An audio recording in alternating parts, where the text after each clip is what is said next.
Mga ka-Efren, ito ang labang Efren Reyes at Mike Sigel, Hitball Championship King of the Hill 2005. Kung saan ay $200,000 ang premyo sa magiging kampiyon. Dumang po si Efren sa tagpo ito. Ayan na at inumpisahan na ni Magician ng paggubos ng bola. Si Mike Sigel naman ay parang nawawala na ng pag-asa.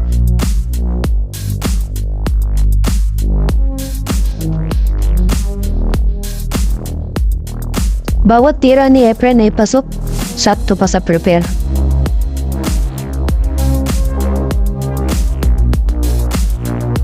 Pero sa tingin natin ay kayang-kaya ni Efren to sa dami na experience na kanyang pinagdaanan. Lalo na't napakalaki ng premyo, $200,000.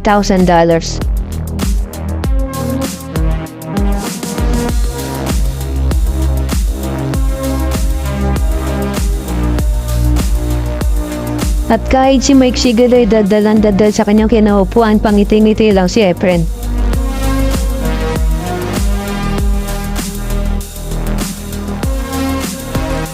At magugulat na lang siya, naubos na ang bola.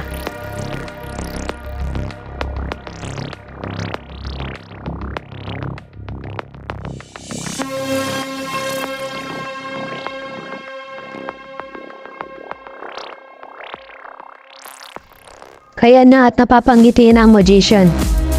Nakunwari kinakabahan pa bago tirayan ang last ball.